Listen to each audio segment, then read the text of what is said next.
Hi friends, welcome back to my channel. ఈరోజు మీకు ఈ సీరియల్లో ఏం జరిగిందో తెలుసుకోవాలి అనుకుంటున్నారా? అయితే వెంటనే మనం సీరియల్లోకి వెళ్ళిపోదాం. ఇక కావ్య అయితే గుడి దగ్గర కూర్చుని గుండె పగిలేలా ఏడుస్తూ ఉంటుంది. కావ్య అలా ఏడుస్తూ ఉండగా అక్కడే ఉన్న పూజారి గారు, ఏమైందమ్మా, ఎందుకు ఏడుస్తున్నావు?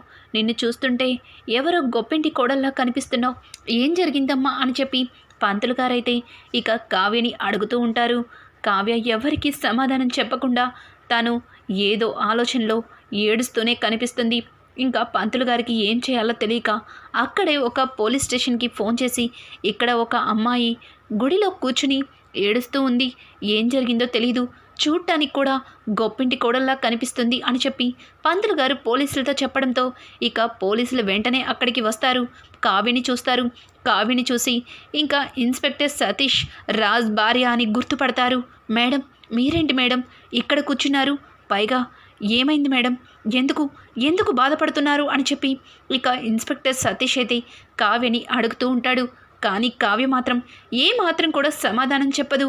ఇక సతీష్ అయితే రాజ్కి ఫోన్ చేసి జరిగిందంతా చెప్పాలి అని నిర్ణయించుకుంటాడు. ఇక్కడ చూస్తే కావ్య కనిపించలేదని కనకం ఇంటికి వచ్చి నానా గొడవ చేస్తుంది.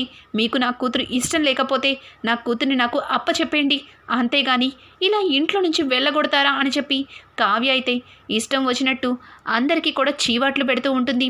ఇంతలో రాజ్కైతే ఫోన్ వస్తుంది. రాజ్ ఫోన్లో ఇన్స్పెక్టర్ సతీష్ నెంబర్ చూసి ఒక్కసారిగా షాక్ అవుతాడు. ఇదేంటిది, ఈ టైంలో ఇన్స్పెక్టర్ సతీష్ ఫోన్ చేస్తున్నాడు, ఏం జరిగింది అని చెప్పి రాజ్ కొంచెం కంగారుగా, సతీష్ ఏంటి ఇప్పుడు ఫోన్ చేసావు అని కంగారుగా అడగడంతో, సార్, మేడం గారు ఇక్కడ గుడిలో కూర్చుని చాలా బాధపడుతున్నారు సార్, ఏమైందో తెలీదు, పిలుస్తున్నా సరే పలకటం లేదు, ఏం జరిగిందో నాకు కొంచెం టెన్షన్గా ఉంది సార్, మళ్ళీ స్టేషన్కి అంటూ ఎందుకు తీసుకెళ్తామని మీకే ఇన్ఫామ్ చేస్తున్నాను అని ఇన్స్పెక్టర్ సతీష్ చెప్పడంతో రాజ్ వెంటనే అక్కడే ఉండండి, నేను ఇప్పుడే బయలుదేరి వస్తున్నాను అని చెప్పి రాజ్ హడావుడిగా బయలుదేరుతూ ఉంటే రాజ్ అలా వెళ్ళిపోవడం చూసి సీతారామయ్య అలాగే ఇంద్రాదేవి, నానా రాజ్, ఏమైంది, ఎవరు ఫోన్ చేశారు, ఎందుకంత హడావుడిగా వెళ్తున్నావు, బాగానే ఉందిగా కావ్యకేమీ జరగలేదు కదా అని ఒక్కొక్కరు ఒక్కొక్క రకంగా అడిగితే, అదేమీ లేదులే నానమ్మ, కావ్య బాగానే ఉంది, నేను పావు గంటలో కావ్యని తీసుకొస్తాను, మీరేమీ కంగారు పడకండి, తను బాగానే ఉంది అని చెప్పి ఇంకా కావ్య దగ్గరికైతే రాజ్ హడావుడిగా వెళ్తాడు. ఇంకా ఇన్స్పెక్టర్ సతీష్ చెప్పిన దగ్గరకైతే రాజ్ చేరుకుంటాడు. అక్కడ కావ్య గుండె పగిలేలా ఏడుస్తుంది, ఎవ్వరి మాటలు పట్టించుకోదు, అలాగే దేవుడి విగ్రహం వైపు చూస్తూ ఉంటుంది. ఇక కావ్య దగ్గరికి వెళ్ళి, కలవతి, ఏంటి ఇక్కడ కూర్చున్నావు, ఇంట్లో ఎవ్వరికీ చెప్పకుండా ఇలా ఒంటరిగా వచ్చి కూర్చుని బాధపడుతున్నావు, ఏం జరిగింది, ఎవరేమన్నారు, అసలు ఎందుకు ఇక్కడున్నావు, చెప్పు కళావతి, చెప్పు అని చెప్పి రాజైతే కావ్యని అడుగుతూ ఉంటాడు. కావ్య మాత్రం ఒక్క మాటకి కూడా సమాధానం చెప్పదు. సార్, అది అని చెప్పి పక్క నుంచి ఇన్స్పెక్టర్ సతీష్ పిలవబోతూ ఉంటే, సతీష్, నేను నీతో తర్వాత మాట్లాడతాను, థ్యాంక్ యూ, నా భార్య ఇక్కడుందని నాకు చెప్పినందుకు చాలా థ్యాంక్స్, నేను మీతో మార్నింగ్ మాట్లాడతాను, మీరు బయలుదేరండి అని చెప్పి వాళ్ళని అక్కడి నుంచి అయితే పంపించేస్తాడు. ఇంతలో పంతులు గారైతే రాజ్ దగ్గరికి వస్తాడు. ఏంటి బాబు, ఆ అమ్మాయి భర్తవి నువ్వేనా? అమ్మాయి దేనికోసమో చాలా కుమిలిపోతుంది, ఎందుకు బాబు, ఎందుకు ఆ అమ్మాయిని అలా బాధ పెడుతున్నారు? చూస్తుంటే చాలా గొప్పింటి బిడ్డలా కనిపిస్తున్నారు, మీ భార్యని ఎలా చూసుకోవాలో మీకు ఆ మాత్రం తెలీదా అని ఇక పంతులు గారైతే రాజ్కి చీవాట్లు పెడతాడు. రాజ్ పంతులు గారు అన్న మాటల్ని పట్టించుకోకుండా, ఏయ్ కళావతి, చూసావుగా, నీ వల్ల అందరూ నన్నే అంటున్నారు, అక్కడేమో మీ అమ్మ ఇంటికొచ్చి నాన్న గొడవ చేసింది, ఇక్కడ కూడా అందరూ నిన్ను సరిగా పట్టించుకోవట్లేదు, బాధలు పెడుతున్నాను అన్నట్టుగా మాట్లాడుతున్నారు, లెగు కళావతి, పద ఇంటికి వెళ్దాం, ఇంటికి వెళ్ళాక కూర్చుని మాట్లాడుకుందాం అని చెప్పి రాజ్ అయితే కావ్యని పిలుస్తూ ఉంటాడు. ఇక కావ్యని అలా పిలుస్తూ ఉండగా రాజు ఒక్కసారిగా కావ్య భుజం మీద చెయ్యి వేసి కళావతి అని పిలవడంతో ఉన్నట్టుండి కావ్య కళ్ళు తిరిగి పడిపోతుంది. కావ్య అలా కళ్ళు తిరిగి పడిపోవడంతో రాజ్కి కొంచెం కంగారు వస్తుంది. ఇంకా వెంటనే రాజ్ ఎత్తుకొని కావ్యని హాస్పిటల్కి అయితే తీసుకెళ్తాడు. హాస్పిటల్లో డాక్టర్ గారు కావ్యని చెకప్ చేయడంతో ఒక్కసారిగా డాక్టర్ చెప్పిన మాటకి రాజ్కి ఫీజులు ఎగిరిపోతాయి. అసలు డాక్టర్ రాజ్కి ఏం చెప్పాడు అనే దాని గురించి మాట్లాడుకునే ముందు రాజ్ కుటుంబం కూడా అక్కడికి చేరుకుంటారు. ఇంకా వెంటనే రాజ్ దగ్గరకైతే వస్తారు. ఏమైంది ఏం జరిగింది అసలు, ఎందుకు ఎందుకు ఈ అమ్మాయి ఇక్కడ ఉంది అని చెప్పి ఒక్కొక్కరు ఒక్కొక్క రకంగా అడుగుతూ ఉండగా ఇక ఇంతలో రాజ్ అయితే జరిగిందంతా కూడా వాళ్ళకి చెప్తాడు. వాళ్ళు కూడా ఇక ఏమీ మాట్లాడకుండా అలానే కూర్చుంటారు. కళావతి గుడిలో ఉందని, కళ్ళు తిరిగి పడిపోవడం వల్ల హాస్పిటల్కి తీసుకొచ్చానని చెప్తారు. కానీ అక్కడే ఉన్న కనకం మాత్రం అస్సలు రాజ్ మాట నమ్మదు. నా కూతురు కళ్ళు తెరిచి ఏం జరిగిందో చెప్పే వరకు నేను ఎవరి మాట నమ్మను. నా కూతుర్ని ఎంత బాధ పెట్టారో, నా కూతుర్ని హాస్పిటల్ పాలు చేశారు అని చెప్పి ఇక కనకమైతే అందరికీ చీవాట్లు పెడుతుంది. అమ్మ కావ్య లెగమ్మ అని చెప్పి కావ్యని లేపుతుంది. ఇక డాక్టర్ వచ్చి మేడం ఎందుకు మేడం ఆవిడ్ని డిస్టర్బ్ చేస్తారు, మీరు కాసేపు బయటకు వెళ్తే నేను సార్తో మాట్లాడాలి అని చెప్పి ఇక కనకానైతే బయటికి పంపించేస్తారు. బయటికి పంపించేసిన తర్వాత డాక్టర్ రాజ్తో చెప్పిన మాటలకి రాజ్కి నోట్లో నుంచి మాట రాదు. ఒక్కసారిగా బొమ్మలా నిలబడిపోతాడు. ఇంకా రాజ్కి అసలు డాక్టర్ ఏం చెప్పిందో తెలుసుకోవాలి అనుకుంటున్నారా? డాక్టర్ రాజ్కి మీరు తండ్రి కాబోతున్నారు, ఆ అమ్మాయి కడుపుతో ఉంది అన్న విషయం చెప్పడంతో ఒక్కసారిగా రాజ్కి కంగు తిన్నంత పని అవుతుంది.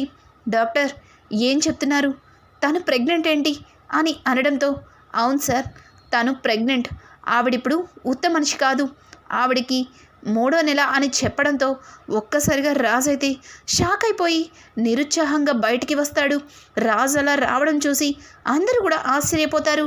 కనకమైతే ఏమైంది బాబు, ఏం జరిగింది, డాక్టర్ మీతో ఏం చెప్పారు చెప్పండి అని అడుగుతూ ఉంటే వెనక నుంచి డాక్టర్ గారైతే తను సంతోషంలో మాట్లాడలేకపోతున్నాడు, తను తండ్రి కాబోతున్నాడు, మీ కోడలు తల్లి కాబోతుంది అని చెప్పి అక్కడ ఉన్న వాళ్ళందరికీ కూడా ఇక కావ్య కడుపుతో ఉంది అన్న సంగతి చెప్పడంతో ఒక్కసారిగా కుటుంబం మొత్తం షాక్ అయిపోతుంది.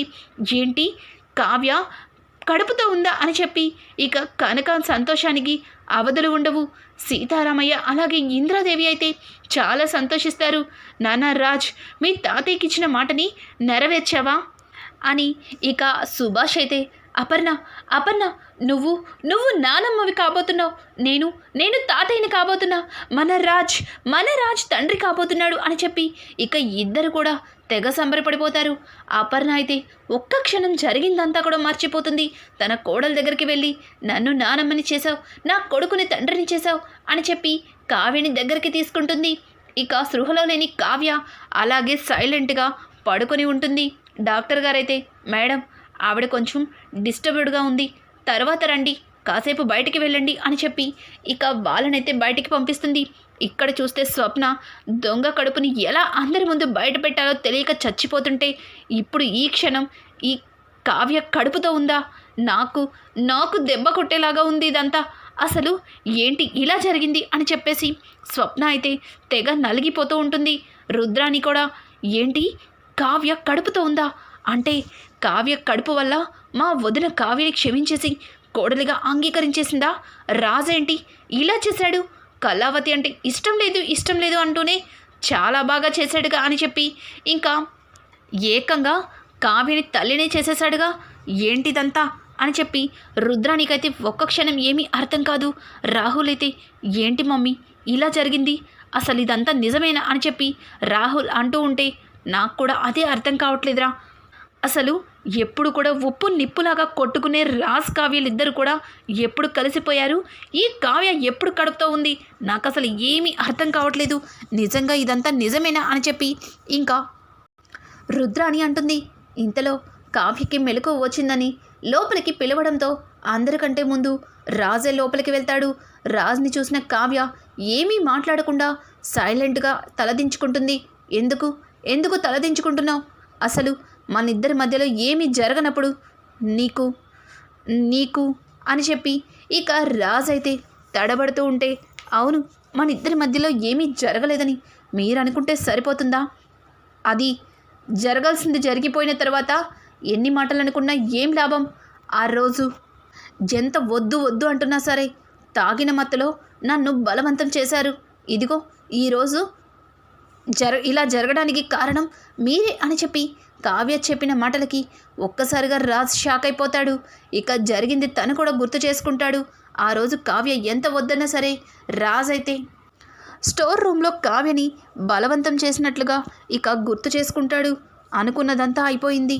ఇక ఇంట్లో అందరికీ కూడా ఏం సమాధానం చెప్తాను, మమ్మీ మొహం నేను చూడలేను అని చెప్పి రాజ్ అంటూ ఉంటే ఇంతలో అపర్ణ చాలా సంతోషంగా లోపలికి వచ్చి, నాన్న రాజ్, నన్ను నానమ్మని చేస్తున్నావా, నాకు చాలా సంతోషంగా ఉందిరా, చాలా సంతోషంగా ఉంది అని చెప్పి రాజ్ని దగ్గరకు తీసుకొని ఇక రాజ్ భుజం మీద తట్టి కావ్య దగ్గరికి వెళ్ళి, కావ్య, నిన్ను చాలాసార్లు చాలా బాధ పెట్టాను, అలాగే నీ మనసు గాయపడేలాగా ఎన్నో మాటలన్నాను, కానీ మా ఇంటి వారసుని నీ కడుపులో మోస్తున్నావు, నేనన్నవన్నీ మనసులో పెట్టుకోమాకు, నన్ను క్షమించు అని చెప్పి అపర్ణ అయితే కావ్యకి క్షమాపణ చెప్తుంది. కావ్య అపర్ణ అలా క్షమాపణ చెప్పడంతో, అయ్యో అత్తయ్య, మీరు నాకు క్షమాపణ చెప్పడం ఏంటి అని అంటుంటే, లేదమ్మా లేదు, ఎప్పుడు కూడా నిన్ను ఏదో ఒకటి అంటూ నీ మనసుని చాలా బాధ పెట్టాను, కానీ ఈరోజు మా ఇంటి వారసుని నీ కడుపులో మోస్తున్నావు, నాకు ఈరోజు చాలా సంతోషంగా ఉంది, అవేమీ మనసులో పెట్టుకోకు అని చెప్పి అపర్ణ చెబుతూ ఉంటుంది. ఇంతలో సీతారామయ్య ఇంద్రాదేవి అయితే, ఏంటి తాతయ్యకి ఇచ్చిన మాట ఇంత ఫాస్ట్గా నెరవేరుస్తారని అస్సలు అనుకోలేదు అని చెప్పి ఇక సీతారామయ్య అలాగే ఇంద్రాదేవి ఇద్దరు కూడా కావ్యకి సంతోషంగా ఉన్నామని అలాగే వాళ్ళ ఆనందాన్ని చెబుతూ ఉంటారు. ఇక స్వప్న అయితే, ఏంటిది, నాకు లేని కడుపు వల్ల వచ్చిన ప్రయోజనము లేదు, ఇది ఇలా కడుపుతో ఉంది అని తెలియగానే ఇంట్లో అందరూ దాన్ని ఒక మహారాణిలాగా చూస్తున్నారు. ఇక నేను కడుపుతో లేనన్న సంగతి తెలిసిపోతే నన్ను ఇంట్లో పని మనిషి కంటే హీనంగా చూస్తారు. లేదు, కావ్య కడుపుతో ఉండడానికి వీల్లేదు, ఆ కడుపులో బిడ్డ పెరగడానికి వీల్లేదు. చెప్తా ఒసే కావ్య, నన్ను అందరి ముందు బ్యాట్ చేయడానికి నువ్వు కడుపుతో ఉంటావా? చెప్తాను, నీ పని చెప్తాను, అస్సలు వదిలిపెట్టను అని చెప్పి ఇంకా స్వప్న అయితే కావ్య వైపు ఒక రకంగా చూస్తుంది. కనకమైతే తన ఆనందానికి అవధులు ఉండవు. ఎవయ్యా నేను అమ్మమ్మనవుతున్నాను, నువ్వు తాతయ్య అవుతున్నావు, మన కావ్య కడుపుతో ఉందయ్యా, కడుపుతో ఉంది అని చెప్పి ఇక కనకమైతే తెగ సంబరపడిపోయి తబ్బిబ్బైపోతూ ఉంటుంది. ఇంతలో అప్పు వచ్చి, అమ్మా ఆపుతావా, ఇంతసేపు అసలు కావ్యక్క ఎవ్వరికీ చెప్పకుండా ఎందుకు బయటికి వెళ్ళిందో దాని గురించి ఆలోచించకుండా ఏంటిదంతా అంతా మర్చిపోయావా అని అంటూ ఉంటే ఇక కనకమైతే, ఒసే అప్పు, అది జరిగిందేదో జరిగింది, అది మన కావ్య తప్పే, ఎవ్వరికీ చెప్పకుండా కావ్య ఇంట్లో నుంచి వెళ్ళిపోయింది, ఎందుకు వెళ్ళిపోయిందో ఏంటో తర్వాత నిదానంగా అక్కని అడిగి తెలుసుకోవచ్చు. ఇప్పుడు అందరూ సంతోషంగా ఉన్నారు, ఇలాంటప్పుడు అట్లాంటి విషయాలు ఎత్తి మళ్ళీ ఇంట్లో అందరి మధ్యలో గొడవ పెట్టకూడదు, సైలెంట్గా నోరు మూసుకుని ఉండు, నువ్వు పద అని చెప్పి ఇక కనకమైతే, ఎవయ్యా త్వరగా ఇంటికి వెళ్ళి బస్తీలో సంబరం చేసుకోవాలి, కావ్య కడుపుతో ఉందంటే మన బస్తీలో అందరూ సంతోషిస్తారు అని చెప్పి ఇంకా కనకమైతే ఆ సంతోషాన్ని అందరితో పంచుకోవాలని ఇంకా ఇంటికైతే బయలుదేరిపోతుంది. ఒసే అమ్మా, నేను కడుపుతో ఉంటే